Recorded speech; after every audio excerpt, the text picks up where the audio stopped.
Hello, we're going to perform an algebraic proof to show the composite property of the difference of two angles when we take the cosine.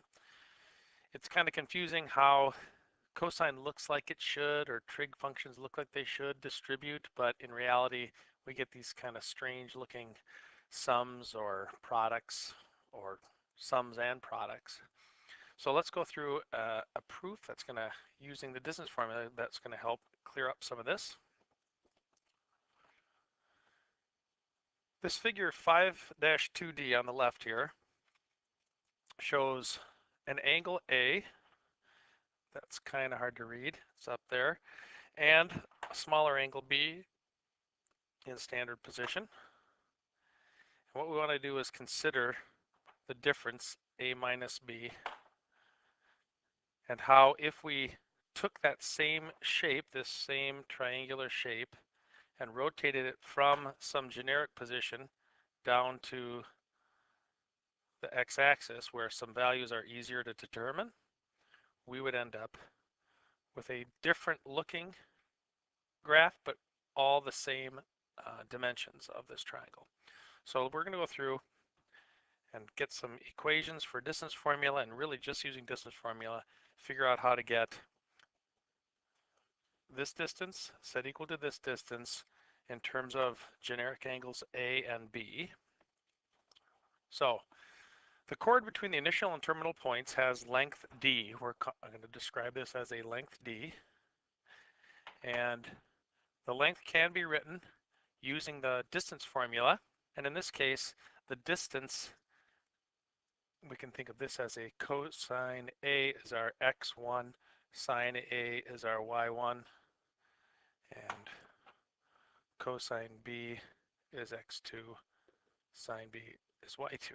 So we really have 2 points. We want to find a distance.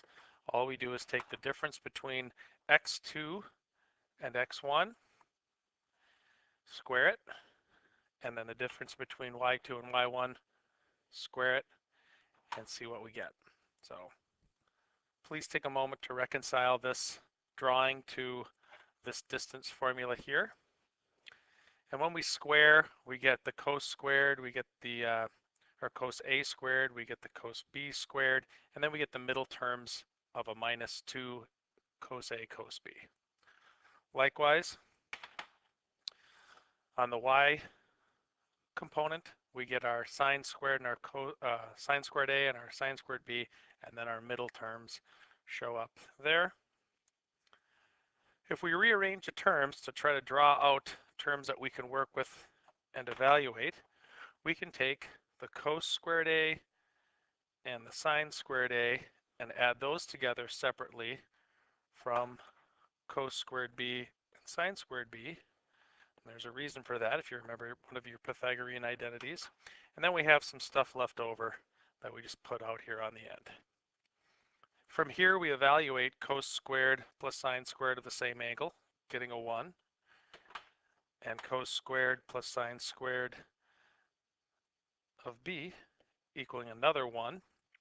And then we still have this matter here that we're not going to mess with. We're just going to leave that on the end. But we've cleaned this up quite a bit. We've got now a 1 plus 1 giving us a 2, and then all this stuff. Now if we rotate this angle and look at it from a different perspective where we can actually evaluate some numbers or some values and clean things up even more, but we're still going to preserve this distance. We've just taken the A minus B and rotated whatever amount of degrees to get it on the x-axis. So same formula, we're going to have, consider this an x1, y1, x2, y2, and a distance of x2 minus x1 squared plus y2 minus y1 squared, where now we have a minus 1 in here, and when we expand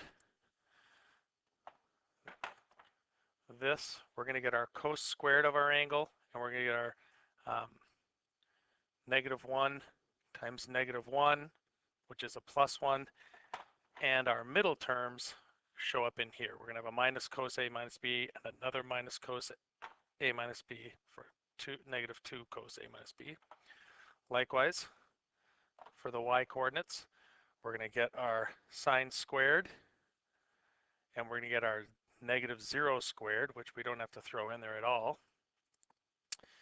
And the middle term is going to have a 0 times sine a minus b and another 0 times sine a minus b. So those eliminate as well. So this cleans up nicely. We just get our sine squared a minus b. Now rearranging again, we see this material shows up down here. The sine squared a minus b shows up down here. We have a minus 2a minus b and a plus 1. There's our plus 1, our minus 2 cos a minus b. Fortunately, when you take the cos squared plus the sine squared of the same angle, it equals 1. We have another 1 here. So this material is a 1 plus 1, and this gives us our 1 plus 1 is 2, and then the remaining stuff. And with that work complete, we have from our last example an expression for the distance squared from the first example, a different one, but of the same distance. So we're going to subtract 2 from both sides. We end up with this expression. Now if we divide by negative 2 on both sides, cleans up rather nicely, and we get the cosine of a minus b equal to the product of cos a cos b added to the sine of a times sine b.